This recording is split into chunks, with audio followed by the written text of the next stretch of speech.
Welcome to the channel for jobs. अस्सलाम वालेकुम dear viewers. Pakistan navy as a sailor preparation 2023। Dear viewers, अगर आपने Pakistan navy में as a sailor जिस भी जॉब्स या पोस्ट पर अप्लाई किया है, ये वीडियो आपके लिए बहुत ही ज्यादा अहम है। डियर व्यूवर्स, इंग्लिश की तैयारी कंसेप्ट के साथ करना बहुत ही ज्यादा जरूरी है। 5-6 वीडियोस में आपकी तैयारी मुकम्मल हो जाएगी इंग्लिश की। आपके टेस्ट में इंग्लिश के question, parts of speech, tenses, active and passive voice, prepositions, opposite word यानी सिनोनिम, एंटोनियम और कॉमन सेंस से इंग्लिश के सवालात आते हैं आपके टेस्ट में। इससे पहले अपलोड की गई पार्ट्स ऑफ स्पीच की वीडियो अगर नहीं देखी तो लिंक डिस्क्रिप्शन में मौजूद है। इस वीडियो में इंग्लिश के question, active and passive voice full आसान तरीके से पढ़ेंगे। तो वीडियो का आगाज करते हैं। डियर व्यूवर्स, इस वीडियो को देखने के बाद जो आप लोगों का एक्टिव एंड पैसिव वॉइस का पोर्शन है वो हमेशा के लिए क्लियर हो जाएगा। इतने आसान तरीके से एक्टिव एंड पैसिव वॉइस आप लोगों को समझाऊंगा, इतने आसान तरीके से किसी ने भी आप लोगों को नहीं समझाएंगे। आप लोगों के जॉब टेस्ट में कोई भी question active and passive voice के रिलेटेड आएगा, आप आंख बंद करके उसे हल कर सकोगे। और आप लोगों को टेंसेस आते हैं या नहीं आते, इस बात से कोई फर्क नहीं पड़ता एक्टिव एंड पैसिव वॉइस को सीखने में। तो आइए वीडियो का आगाज करते हैं। तो आप लोगों ने सिर्फ ये 4 रूल्स हैं, ये 4 रूल्स आप लोगों ने सिर्फ मतलब कि याद करने हैं। अभी आप लोगों को इसी वीडियो में याद करवाऊंगा और आखिर में फिक्रे भी हम बनाएंगे एक्टिव एंड पैसिव वॉइस के, कैसे फिक्रे बनते हैं बहुत ही आसान तरीके से। तो अभी सिर्फ आप लोगों ने इन्हें 4 रूल्स हैं, इनको आप लोगों मैं एक एक करके बताता हूं और आगे जाके इनकी थोड़ी थोड़ी तफसील भी बताऊंगा और आगे जाके हम फिक्रे बनाएंगे कि कैसे फिक्रे बनते हैं इन रूल्स को फॉलो करके। तो 100% ये मतलब आप लोगों को इस वीडियो को देखने के बाद एंड पर आप लोग एक्टिव एंड पैसिव वॉइस 100% सीख चुके होंगे। तो वीडियो का बकायदा आगाज करते हैं। तो 4 रूल्स हैं, इन 4 रूल्स को सबसे पहले इनके नाम बताता हूँ, आगे जाके फिर इनकी तफसील बताऊंगा और आगे जाके इनके हम एक्टिव से पैसिव वॉइस फिक्रे भी बनाएंगे इस वीडियो में। छोटी सी वीडियो है लेकिन बहुत ही काम की है अगर इसे आप दिल लगा के और अपने दिमाग को हाजिर रख के सुनते हैं या देखते हैं। तो 4 रूल्स हैं, ओनली 4 रूल्स आप लोगों ने याद रखने हैं। तो नंबर 1 पे क्या रूल है, ऑब्जेक्ट को सब्जेक्ट में तब्दील करना है। और सब्जेक्ट क्या होता है, ऑब्जेक्ट क्या होता है, ये आप लोगों को आगे जाके तफसील से पता चल जाएगा। दूसरे नंबर आप लोगों ने क्या करना है, चेंजेस करनी है। क्या चेंजेस करनी है वो भी आगे जाके आप लोगों को बताऊंगा। और नंबर 3 पे आप लोगों ने वर्ब की जो थर्ड फॉर्म और साथ बाय का यूज़ करना होता है, ये भी आगे जाके आप लोगों को तफसील से पता चल जाएगा।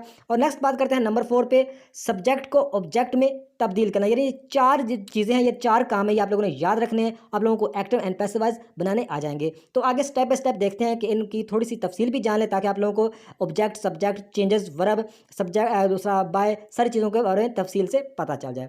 तो नंबर 1 पे बात करते हैं। जो रूल नंबर 1 है, ऑब्जेक्ट को सब्जेक्ट में तब्दील करना है। तो नीचे फिक्रा लिखा हुआ है, ही ईट्स फूड। तो इसमें जो ऑब्जेक्ट है वो है फूड।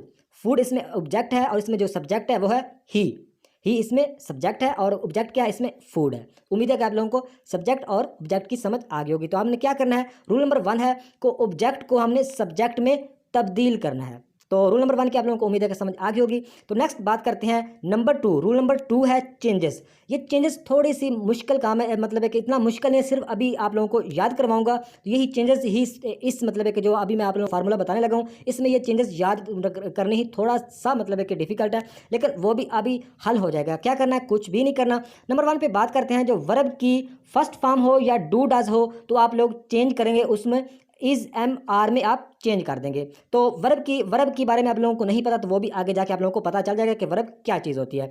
तो आप लोगों ने क्या करना है, नंबर 1 पे आप लोगों ने वर्ब की फर्स्ट फॉर्म या डू डज को आप लोगों ने चेंज करना है इज एम आर में।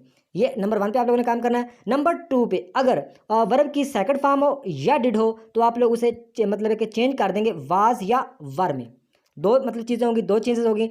चेंजेस नंबर 3 है, हैज़, हैव या हैड के साथ आप लोगों ने बीन का इस्तेमाल करना है। यानी हैज़ बीन, हैड बीन और हैव बीन और हैड बीन। यानी हैज़ आएगा तो आप हैज़ बीन में, हैव आएगा तो आप हैव बीन में, हैड आएगा तो आप हैड बीन में चेंज कर देंगे, यानी तब्दील कर देंगे। तो नंबर 4 पे बात करते हैं, विल अगर आएगा तो विल को आप विल बी में चेंज कर देंगे, यानी कन्वर्ट कर देंगे। तो नंबर 5 पे अगर बात करें तो विल हैव को आप विल हैव बीन में चेंज कर देंगे, यानी कन्वर्ट कर देंगे। तो नंबर 5 पे आप क्या करेंगे, विल हैव को विल हैव बीन में कन्वर्ट कर देंगे। तो नंबर 6 पे बात करते हैं, आई एन जी को आप तब्दील करेंगे, चेंज करेंगे बीइंग में। ये आप लोगों ने याद रखना है। तो ये 6 चेंजिंग है। दोबारा फिर बताता हूँ कि अगर वर्ब की फर्स्ट फॉर्म हो या डू डज हो तो आप लोग चेंज करेंगे इज एम आर। अभी आप लोगों ने याद करना है क्योंकि आगे जाके फिक्रे भी बनाने हैं इसी वीडियो में। तो नंबर 1 पे क्या करना है, वर्ब की फर्स्ट फॉर्म हो या डू डज हो आप लोग चेंज करेंगे इज एम आर में। तो नंबर 2 पे हम बात करते हैं, वर्ब की सेकंड फॉर्म हो या डिड हो तो आप उसको मतलब चेंज करेंगे, तब्दील करेंगे वाज या वर में। तो नंबर 3 पे अगर बात करें, अगर हैज़, हैव या हैड होगा तो आप हैज़ बीन, हैव बीन या हैड बीन में तब्दील कर देंगे। तो नंबर 4 पे बात करें, विल के साथ आप विल बी लगा देंगे। सिंपल यही करना है यार, विल आएगा तो विल के साथ आप एक्टिव से पैसिव बनाते वक्त विल बी यानी साथ बी का आप लोगों ने इजाफा करना है। तो नंबर 5 पे बात करते हैं, विल हैव के साथ आप विल हैव बीन लगा देंगे, सिंपल। तो नंबर 6 पे अगर बात करें तो आईएनजी के साथ आप क्या करेंगे, बीइंग, बीइंग मतलब आईएनजी होगा तो आईएनजी आप बीइंग में कन्वर्ट कर देंगे। इसके अलावा एक बात और भी आप लोगों ने याद रखनी है, जब मतलब आप लोगों को इज, एम, आर या वाज, वर नजर आएगा तो ये मतलब चेंज नहीं होते, ये जैसे आएंगे एक्टिव वाइज से वैसे पैसिव वाइज में वैसे ही होंगे। ये आप लोगों ने याद रखना है, इज, एम, आर या वाज, वर ये चेंज नहीं होंगे। तो उम्मीद है कि आप लोगों को अभी इसी मतलब जो हम पढ़ चुके हैं आप लोगों को समझ आ गई होगी। तो नंबर 3 पे हम करते हैं, रूल नंबर 3 क्या है हमारा, वर्ब की थर्ड फॉर्म यूज करनी है हमेशा एक्टिव से पैसिव वाइज बनाते वक्त। ये आप लोगों ने याद रखना है, वर्ब की थर्ड फॉर्म यानी तीसरी फॉर्म और साथ बाय का हमेशा यूज करना है। तो अगर आप लोगों को वर्ब के बारे में नहीं पता तो वर्ब एक एक्शन वर्ड होता है, यानी जैसा कि एग्जांपल के तौर पर द बॉय स्पीक, बॉय बोलता है, बॉय रीड, मतलब है कि बॉय रीड्स, बॉय पढ़ता है, बॉय राइट्स, बॉय लिखता है, बॉय स्पीक मतलब है कि बॉय बोलता है, यानी बॉय जो भी एक्शन कर रहा है उसको हम वर्ब बोलते हैं। यानी जो वर्ब है वो एक एक्शन वर्ड है, जैसा कि एग्जांपल के तौर पर लिखा हुआ है कि गो, ये मतलब है क्या, वर्ब की फर्स्ट फॉर्म है। वर्ब की 3 फॉर्म होती हैं, एक होती है फर्स्ट फॉर्म, एक होती है सेकंड फॉर्म और एक होती है थर्ड फॉर्म। यानी कि जो फर्स्ट फॉर्म है गो फर्स्ट फॉर्म है, वेंट मतलब एक सेकंड फॉर्म है और गान थर्ड फॉर्म है। इसी तरह मतलब है कि देखें नंबर 2 पे एग्जांपल है हेल्प, ये फर्स्ट फॉर्म है, हेल्प मतलब एक सेकंड फॉर्म है और हेल्प ये थर्ड फॉर्म है। तो ये वर्ब की थर्ड फॉर्म होती है और वर्ब एक एक्शन वर्ड होता है, यानी मतलब है कि जो भी हम करते हैं वो वर्ब कहलाता है। जैसा कि मैं मतलब है कि एग्जाम्पल के तौर पर स्टूडेंट रीड्स, तालिब इल्म क्या करते हैं, पढ़ते हैं। स्टूडेंट राइट्स मतलब है कि स्टूडेंट लिखते हैं। स्टूडेंट स्पीक, स्टूडेंट बोलते हैं। मतलब स्टूडेंट जो भी कर रहे हैं वो क्या करें, वो वर्ब मतलब है कि वो जो काम कर रहे हैं वो वर्ब कहलाता है। तो वर्ब एक एक्शन वर्ड है। उम्मीद है कि आप लोगों को वर्ब की समझ आ गई होगी। तो रूल नंबर 3 हमारा क्या है कि वर्ब की थर्ड फॉर्म आप लोगों ने यूज़ करनी है एक्टिव से पैसिव वाइज बनाते वक्त और साथ बाय का हमेशा यूज़ करना है। तो रूल नंबर 4, रूल नंबर 4 बहुत ही आसान है कि सब्जेक्ट को ऑब्जेक्ट में तब्दील कर देना है। यानी कि नीचे फिक्रा लिखा हुआ है ही ईट्स एप्पल, तो इसमें जो मतलब एक सब्जेक्ट है वो है ही, इसमें सब्जेक्ट है और इसमें ऑब्जेक्ट क्या है, एप्पल, एप्पल इसमें ऑब्जेक्ट है। तो ये 4 चीज़ें आप लोगों ने मतलब कि आप लोगों ने याद कर ली होंगी। उम्मीद है आगे जाके फिक्रे बनाते हैं बहुत ही आसानी से हम फिक्रे बना सकेंगे, कोई टेंसेस को याद करने की ज़रूरत नहीं। वैसे तो टेंसेस लाजमी आने चाहिए, टेंसेस मतलब कि जो इंग्लिश के में बहुत अहमियत रखते हैं, लेकिन एक्टिव एंड पैसिव वाइज में मतलब कि आप लोगों को टेंसेस आते हैं या नहीं आते इससे कोई फ़र्क नहीं पड़ता। आप इजीली फिक्रे बना सकते हो इन 4 रूल्स की मदद से। तो आगे जाके हम फिक्रे बनाते हैं। तो एग्जाम्पल के तौर पर ये भी आप लोगों ने याद रखना है कि अगर ही को हम हिम में कन्वर्ट करते हैं, शी को हम हर में कन्वर्ट करते हैं, दे them में कन्वर्ट होता है, वी अस में कन्वर्ट होता है और यू में ही कन्वर्ट होता है और आई मी में। ये भी आप लोगों ने याद रखना है। तो अब हम हमारे पास फिक्र है, हम प्रैक्टिस करते हैं ताकि हमें एक्टिव एंड पैसिव 100% आ जाए।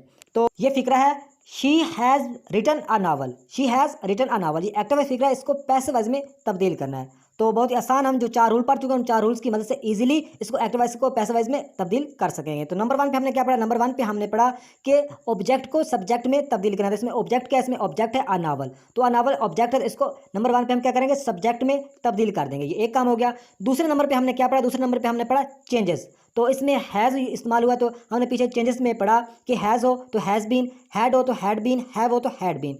तो यहाँ पे हैज़ है तो इसके साथ हैज़ बीन, यानी हैज़ के साथ क्या होगा, नंबर 2 पे हम क्या करेंगे, हैज़ के साथ हैज़ बीन, यानी चेंजेस करेंगे। चेंजेस में हैज़ के साथ हैज़ बीन, यानी हैज़ के साथ बीन का इजाफा हो जाएगा। तो 2 काम हमने कर लिए। नंबर 3 पे हमने पढ़ा कि वर्ब की थर्ड फॉर्म हमेशा एक्टिव को पैसिव वाइज बनाते वक्त करेंगे। तो यहाँ पे हमें थर्ड फॉर्म पहले ही मौजूद है तो हम इसको नहीं छेड़ेंगे, यानी रिटन थर्ड फॉर्म है तो रिटन का रिटन ही आ जाएगा, क्योंकि अगर यहाँ पे सेकंड या फर्स्ट फॉर्म होती तो हम इसको थर्ड फॉर्म में कन्वर्ट करते हैं। यहाँ पे हमें तीसरी जो फॉर्म है पहले ही मौजूद है, मिल गई है, तो हम इसको ऐसे ही रहने देंगे। और साथ आप लोगों ने पढ़ा कि बाय का हमेशा यूज़ करते हैं, तो ये साथ मतलब है कि बाय का यूज़ भी करना है। ये 3 काम हमारे मुकम्मल हो गए। तो चौथा काम हमने क्या सीखा, तो चौथा काम हमने सीखा कि सब्जेक्ट को ऑब्जेक्ट में तब्दील करना। तो यहाँ हमारा जो सब्जेक्ट है वो है शी हमारा क्या है, सब्जेक्ट है, तो इसको हम क्या करेंगे, ऑब्जेक्ट में तब्दील कर देंगे। शी का क्या बना देंगे, यहाँ पे लिखा हुआ है शी हर में, यहाँ पे लिखा हुआ है शी हर में कन्वर्ट हो जाएगा, तो शी हर में कन्वर्ट हो गया। ये चौथा काम भी हमने कर लिया। तो अब आगे जाके फिक्र देखते हैं कि इसका राइट आंसर कैसे बना। तो इसका आंसर है a novel has been written by her, यानी सबसे पहले हमने क्या किया, ऑब्जेक्ट को नंबर 1 पे हमने क्या किया, ऑब्जेक्ट को सब्जेक्ट बना दिया। नंबर 1 पे हमने क्या किया, अ नावल, यानी अ नावल ऑब्जेक्ट था तो इसको सब्जेक्ट में बना दिया, नंबर 1 पे ये काम किया। तो नंबर 2 पे हमने क्या किया कि चेंजेस की, तो यहाँ पे हैज़ के साथ हैज़ बीन, हैड के साथ हैड बीन, हैव के साथ हैव बीन। तो ये हैज़ के साथ क्या आता है, हैज़ बीन। तो नंबर 2 पे हमने क्या काम किया, हैज़ के साथ हैज़ बीन कर दिया। ये 2 काम कंप्लीट हो गए। नंबर 3 पे हमने सीखा कि वर्ब की थर्ड फॉर्म यूज़ होती है। तो थर्ड फॉर्म हमें पहले ही मौजूद मिल गई थी, तो थर्ड फॉर्म की थर्ड फॉर्म आ गई। और साथ तीसरे नंबर पे ये थर्ड फॉर्म वाला काम भी हो गया। तीसरे नंबर पे ये भी हो गया। साथ हमने बाय का पढ़ा है, तो थर्ड फॉर्म के साथ हमने बाय का यूज़ भी कर दिया, तो साथ बाय भी आ गया। तो चौथा काम हमने क्या किया, चौथा काम हमने सब्जेक्ट को ऑब्जेक्ट में तब्दील करना। तो सब्जेक्ट हमारा शी है, तो चौथे नंबर पर शी हम मतलब कि शी को हम हर में कन्वर्ट कर देंगे। ये 4 काम हमारे कंप्लीट हो गए, तो हमारा फिक्रा पूरा बन गया। A novel has been written by her. तो नेक्स्ट एक और देखते हैं एग्जाम्पल। लिखा हुआ एग्जाम्पल है, दे विल प्ले फुटबॉल। तो दे विल प्ले फुटबॉल, इसको ये एक्टिव वॉइस का फिक्रा, इसको हम पैसिव वॉइस में तब्दील करते हैं। तो आप लोग पहले ही मतलब है कि जान चुके होंगे कि हम सबसे पहले क्या करें, ऑब्जेक्ट को सब्जेक्ट बनाएंगे। तो नंबर 1 पे हम क्या करेंगे, हमारा ऑब्जेक्ट क्या है, फुटबॉल। तो फुटबॉल को हम क्या करेंगे, सबसे पहले हम इसको सब्जेक्ट बनाएंगे। नंबर 1 पे ये काम हो गया। और नंबर 2 पे हमने क्या करना है, मतलब यहाँ पे विल यूज़ हुआ है, तो हमने क्या पढ़ा, विल के साथ विल बी का यूज़ होता है, यह पढ़ा है। तो विल के साथ हम क्या करेंगे, नंबर 2 पे हम विल के साथ विल बी लगा देंगे, विल मतलब विल बी लगा देंगे। दूसरा काम हो गया। तीसरा काम हम क्या करेंगे, यहाँ पे वर्ब की फर्स्ट फॉर्म यूज़ हुई है प्ले। ये वर्ब की फर्स्ट फॉर्म है प्ले, तो हम क्या करेंगे, इसको थर्ड फॉर्म में कन्वर्ट कर देंगे, यानी प्ले का प्लेड बन जाएगा। तो ये भी हो गया। और अब हमने ये भी पढ़ा कि वर्ब की थर्ड फॉर्म के साथ आगे क्या हम बाय का यूज़ करते हैं, तो यहाँ पे बाय भी आ गया। चौथे नंबर पे हमने क्या सीखा, चौथे नंबर पे हमने सीखा कि जो हमारा सब्जेक्ट है उसको हम ऑब्जेक्ट में तब्दील कर देंगे। तो हमारा जो सब्जेक्ट है दे, इसको हम क्या करेंगे, नंबर 4 पे हम इसको मतलब है कि तब्दील कर देंगे। यहाँ पे दे लिखा हुआ, दे धैम में कन्वर्ट हो जाएगा। तो चौथे नंबर पर हमारा जो दे है, ये सब्जेक्ट है, ये इसको ऑब्जेक्ट करेंगे तो ये धैम में कन्वर्ट हो जाएगा। जब आगे जाके हम देखते हैं कि फिक्रा कैसे बना। तो फुटबॉल सबसे पहले हमारा क्या है, अब हमारा ऑब्जेक्ट फुटबॉल है, तो फुटबॉल जाके सब्जेक्ट बन गया फुटबॉल। आगे विल के साथ हमने विल भी लगाया, तो आगे प्ले फर्स्ट फॉर्म है, इसको थर्ड फॉर्म में कन्वर्ट किया तो प्लेट बन गया। आगे हम आप लोगों को पहले बता चुका हूँ कि बाय का हमेशा यूज़ होता है, तो आगे बाय लग गया। और आखिरी नंबर पे हम चौथे नंबर पर हम क्या करेंगे, दे हमारा सब्जेक्ट है, इसको हम ऑब्जेक्ट में जाके देम बना देंगे। तो हमारा पूरा फिक्रा बन गया, football will be played by them, simple. तो एक और एग्जाम्पल देखते हैं ताकि आप लोग बिल्कुल अच्छे से समझ सको। तो ये देखें, शी प्रिपेयर्ड द फूड। तो ये एक्टिव वॉइस का फिक्रा, इसको पैसिव वॉइस में तब्दील करना है, तो हम उस 4 रूल्स की मदद से ही करेंगे। तो नंबर 1 पे हमारा रूल है ऑब्जेक्ट को सब्जेक्ट बनाना। तो ऑब्जेक्ट हमारा फूड है, तो नंबर 1 पे हम क्या करेंगे, फूड को हम सब्जेक्ट बना देंगे, सिंपल। ये पहला काम होगा, ऑब्जेक्ट को सब्जेक्ट बनाना, ये हमारा पहला रूल था, हमने सीखा है। तो नंबर 2 पे हम बात करें, तो यहाँ पे मतलब कि प्रिपेयर्ड यानी सेकंड फॉर्म इस्तेमाल हुई है। तो हमने पढ़ा कि मतलब है कि सेकंड फॉर्म हो या डिड हो, तो हम क्या करेंगे, उसमें वाज या वर का यूज़ करेंगे। तो मतलब है कि यहाँ पे क्या होगा, मतलब है कि हम दूसरे नंबर पे हमने क्या किया, यहाँ पे हम वाज मतलब है कि वाज का यूज़ होगा। शी मतलब है कि शी ही के साथ वाज का मतलब है कि वाज आता है। तो मैं ये मतलब है कि हमने पढ़ा सेकंड फॉर्म, वर्ब की सेकंड फॉर्म हो मतलब या वर्ब की सेकंड फॉर्म हो या क्या हो, डिड हो, तो हम वाज या वर का यूज़ करते हैं। तो यहाँ पे मतलब है कि शी ही के साथ वाज आता है, तो हम क्या करेंगे, यहाँ पे मतलब सेकंड नंबर पे वाज आ जाएगा। दूसरा काम हमारा हो गया कि हम वाज लागे, यानी द फूड वाज, ये 2 काम हो गए। तीसरा हम क्या करेंगे, तीसरा हम करेंगे कि यहाँ पे जो मतलब एक वर्ब है हमारा, ये मतलब इसकी थर्ड फॉर्म, तो परपेड पहले ही थर्ड फॉर्म है, तो ये मतलब इसको पहले हम इसको वैसे ही लिख देंगे परपेड। ये मतलब कि थर्ड फॉर्म मतलब कि थर्ड फॉर्म इसकी परपेड है, सेकंड फॉर्म ही इसकी यही है और थर्ड फॉर्म भी परपेड है। तो हम क्या करेंगे, तीसरे नंबर पे हम मतलब ये परपेड का परपेड आ जाएगा, साथ हम क्या करेंगे, बाय का यूज़ करेंगे। तो चौथे नंबर पर एक काम हमारा रह गया, सब्जेक्ट को चौथे नंबर पर एक काम रह गया, वो कौन सा, कि सब्जेक्ट को ऑब्जेक्ट करना है। तो शी हमारा सब्जेक्ट है, तो शी को हम क्या करेंगे, हर के साथ कन्वर्ट कर देंगे। तो हमारा फिक्रा बन गया, the food was prepared by her. तो उम्मीद है कि आप लोगों को इस वीडियो की काफ़ी समझ आई होगी। अगर ना आई हो तो कमेंट में बताइएगा, इसी नेक्स्ट एक और वीडियो बना दूंगा ताकि आप इजी समझ सको। तो ये थी आज की वीडियो, नेक्स्ट वीडियो तक खुदा हाफिज।